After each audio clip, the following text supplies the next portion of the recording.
Triple Rollins here too to take notes. We got lots of people here. Hopefully we'll be able to answer questions for you tonight. So we're going to go through a little bit of background. First off, our department just recently adopted a new vision statement, so we're trying to make sure that we're incorporating that into all of our projects. And our vision is to inspire Mansfield to gather, grow, preserve, and play through welcoming spaces and remarkable experiences. All of that came from a couple of year process where we updated our 10-year master plan.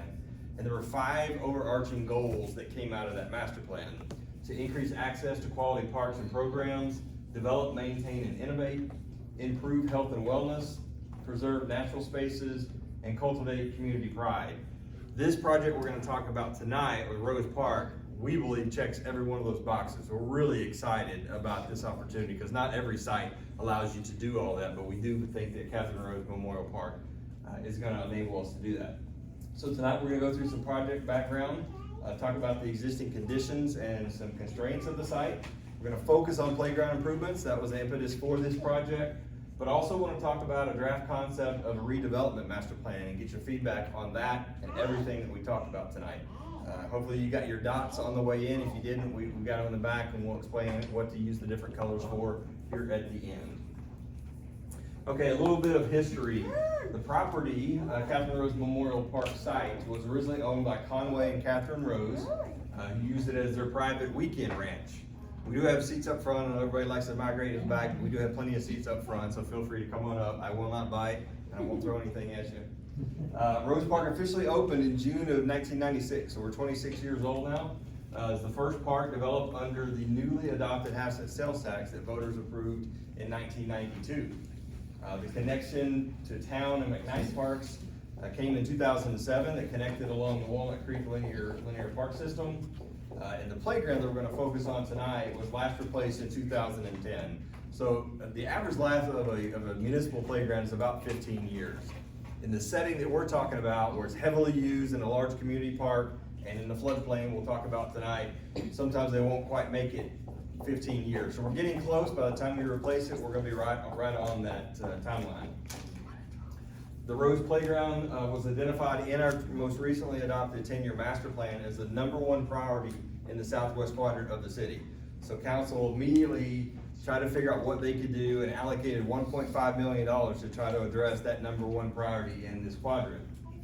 So we started a master plan process to look at the overall best use of the space, and are going to be looking and highlighting some of the surrounding areas too, including Hardy Allman Soccer Complex across the street, which originally hosted games for the Mansfield Soccer Association. Today it's primarily used for practices and rentals.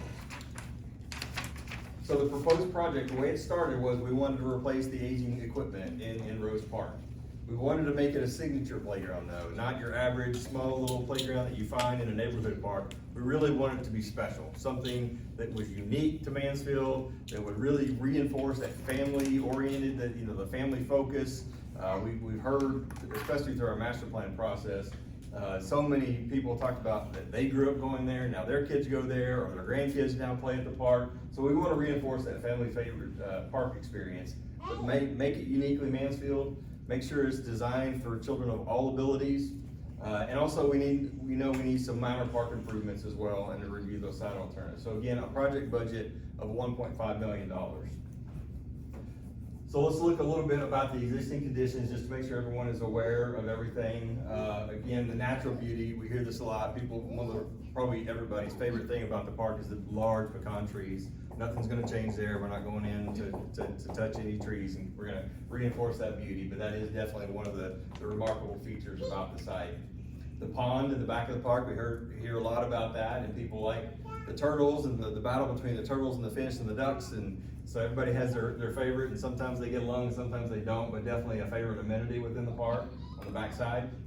Playground that we're going to focus on tonight, again, about 12 years old at this point. Sport court, so we have 2 sand volleyball and then a multi-court basketball facility up front.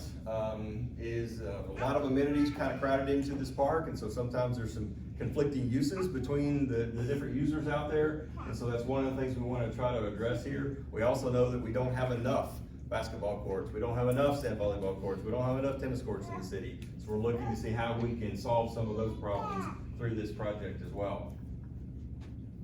Fitness. So we've got, obviously the trail is one of the most popular features in the park and running through the park along the Walnut Creek system. But we also have exercise equipment, and we have a lot of fitness groups, Camp Gladiator, boot camp kind of things that operate in the park. So very, very popular space, taking advantage of the shade and the pavilions that exist in the park. And then we have our one restroom building and multiple pavilions on site. So very popular for rentals. We also hear regularly from users about some issues and concerns. We hear there's not enough parking. Most times during the day it is, but during those peak periods, there's always a pinch. And so we want to try to pay attention to that and see if we can address that issue. We get complaints or requests for more park lighting. They feel like sometimes there's a perceived safety issue because there's not enough lights, especially when you have little ones on the playground and you've got young adults or teens that are playing on the basketball courts or sand volleyball. And so I don't feel safe letting my 5-year-old walk to the restroom by themselves because you don't know who might be over there. So we want to pay attention to that concern. Park's 26 years old, so it's starting to age. It's not just the playground. So we have to make sure we continue to reinvest in our park infrastructure as time goes along. Again, not enough of the courts that we have, not enough playground equipment, especially for community park size. It is a pretty small area of play equipment. So we want to try to address that. And then obviously the park is prone to flooding. So talking about that, probably everybody in here has seen this. The park does get inundated with water when Walnut Creek rises like it did a few weeks ago. Doesn't seem like it was just a few weeks ago we had that flash flood. We've had nothing since then, but we had 6 inches of rain in a couple of hours. And this is what happens. Walnut Creek comes over its banks, completely inundates the park. You can see this is the trail that runs underneath Walnut Creek Drive. You can't see it because the water comes up. It actually regularly tops the road, and you probably know that if you've been around that area. The fire department gets out, emergency management, and actually close the streets, and you can't get vehicular traffic through there. But the entire park is underwater on average a couple times a year. This is unfortunately what happens to a playground that's in the floodplain. So the reason that this equipment doesn't typically make it 15 years is when it sits underwater and then that water recedes, that port-in-place surfacing and all the equipment tend to start weathering a lot faster than they would just with the normal Texas heat. So you probably, if you've been out there, you see all these circle patterns all in the surface. You may think that's just kind of a design pattern. That's not. Those are patches over the years. So every time we have a tear that you see down here, we have to come back and patch it, and so we do these circles. So there's that many repairs that have to happen. And a lot of that is because of the floodwaters. When that rubber surface sits underwater and then water recedes and it dries out, it hardens, and then you get those cracks out there. And this is why the park floods so much. So this is the FEMA floodplain map. The light blue colors along the edges is the 100-year floodplain. The dark blue is the floodway. So you can see the entire park is in the floodplain. The majority of the park is in the floodway.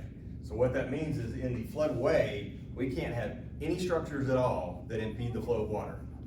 So you can't have a fence. We can't put a chain link fence up because once that creek rises, the water comes in, a fence becomes a barrier, starts collecting debris, and it becomes a dam, causes flooding on properties, adjacent properties. So you can't do very much in there. Open space is allowed.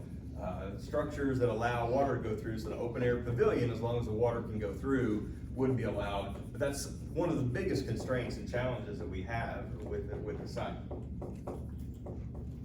All right, so we start with our base map. We clear away those colors. The dark blue line here and here, that's the outline of the FEMA floodplain, or the floodway, and then the light blue on the edges is the 100-year floodplain. So you can see we got a small area here in the 100-year floodplain that you can do a little bit more, but in the majority of the center of the park, there's not a lot you can do except for preserve the open space and the large pecan trees. So that's where we start with. All right, so let's focus on the playground a little bit. Again, this is how this project started. We need to replace the playground, but we want it to be bigger and better and provide more playability than what it currently has.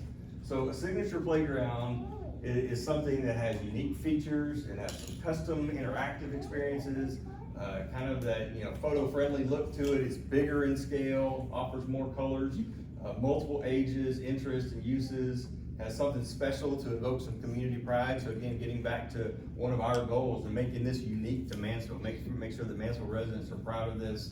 And again, it's not a small piece of equipment that you would find in your typical neighborhood park. It's something large scale that would handle lots of kids. And if you've been out there, I know my kids are now 19 and 21, but when they were little, we would drive from Waxahachie to come play at Rose Park. So we know a lot of people come and use that for field trips at the end of especially the last couple of months of school.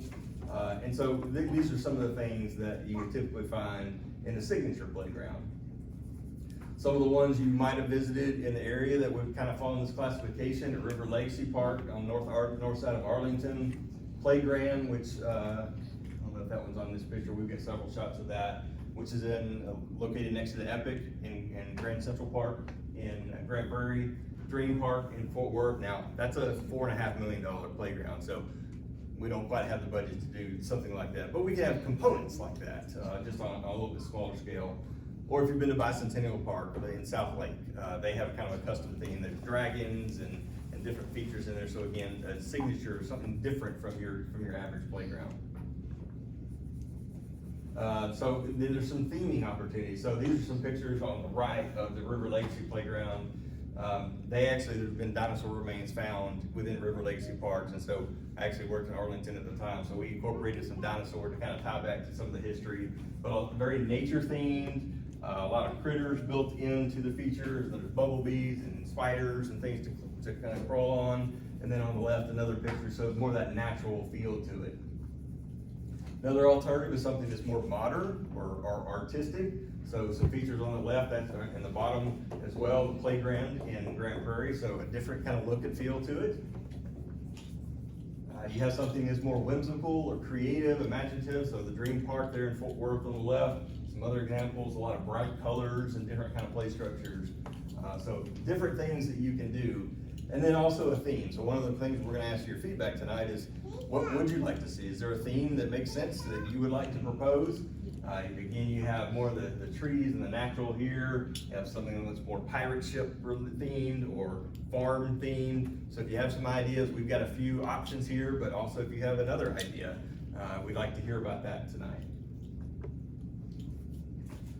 Most definitely this playground will include inclusive and adaptive play features. That will be a priority for us. Making sure that we have swings that accommodate everybody regardless of their abilities, that accommodates wheelchairs. You see different play equipment where mom and kids or mom and dad and kids can swing and rock together. Again, equipment where people in walkers and wheelchairs can access and play.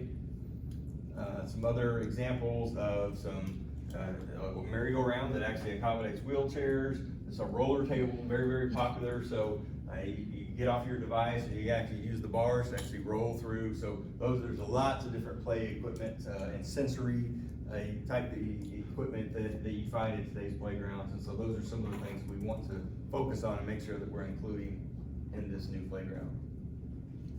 We also know that we have some very high need and high demand amenities. Through our 10-year master plan, we heard from a lot of the public that we only have 3 tennis courts. We need more of those. We need more sand volleyball courts. We need more of this. We need more of that.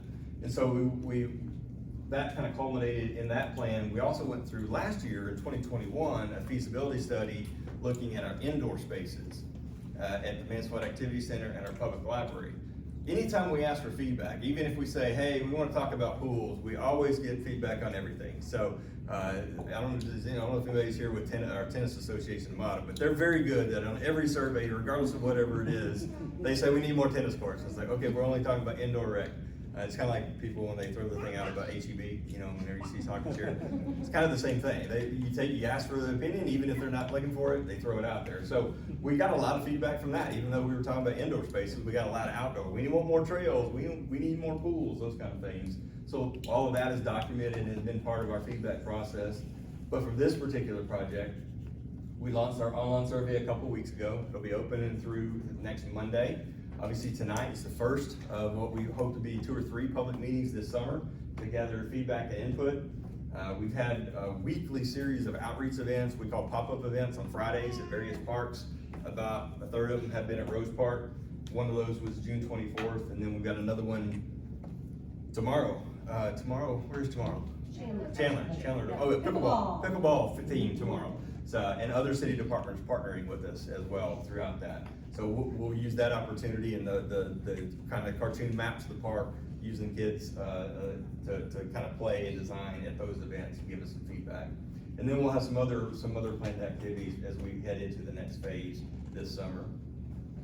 So on the playground amenities in particular, we asked the questions on the survey, and we've got some boards that you'll use your dots on here in a little while, but we want to know what are the most important features within a playground to you. And you might want to say all of them. We're only going to give you 4 dots on it, so you got to pick the highest 4, and it'll weigh out in the end. But you know, your regular slides, your tube slides, you've got regular bucket swings, you've got the big old swing that accommodates a couple of kids and users. Towers, you know, we don't really have a lot of playgrounds with a lot of height to it, but we know a lot of kids like that challenge, and so that's an example. So if it's something with a tower, multi-level is important and a priority, then please let us know. Climbing apparatus, whether it's more of a climbing wall or climber nets, musical instruments and sensory items. More of the kind of the creative play structures, like a little fort or playhouse area, the elliptical spinners, and riding, and kind of today's version of a teeter-totter, and then some 2 to 5 kind of play areas. And then one of the things we've heard through the survey so far, and we're about to get to the redevelopment concept, the idea of kind of moving some of the amenities around within these park spaces is if we separate the basketball. And so over the years, we've heard a lot of concerns of parents with young kids that don't feel comfortable with the older kids being so close at Chandler and the basketball courts. Because there's some pretty hardcore games that take place on the basketball courts, even the volleyball courts. And so trying to find a way to do that. But how can we incorporate some basketball activity for the little ones? We've also had requests for, can you do some like 6 or 8 foot hoops? I can honestly tell you they wouldn't make it a day in a park system, unfortunately. The teens find out you've got a goal that they can dunk on, and it just won't last.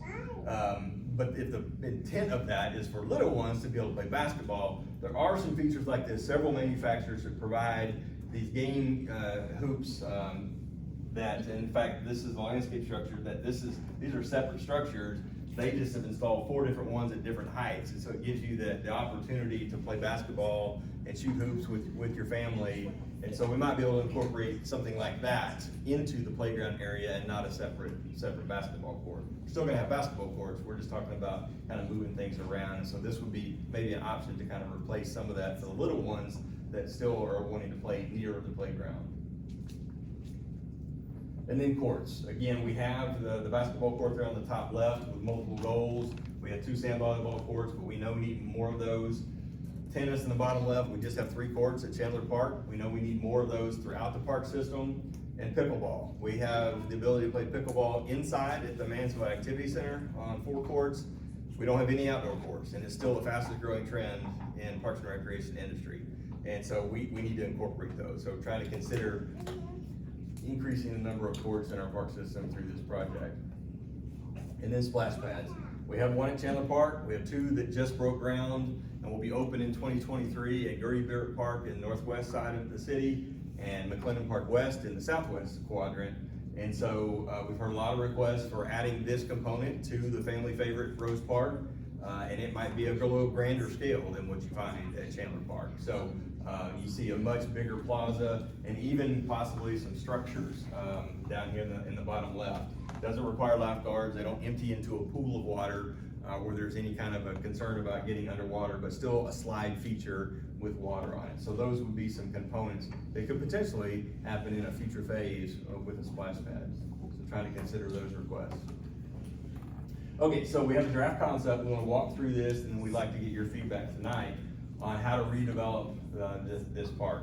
Some of the goals, first and foremost, we want to preserve the beauty and the history of the park. So no intention whatsoever to remove any of the trees, do anything different there. We want to keep what we have and what people love about the park.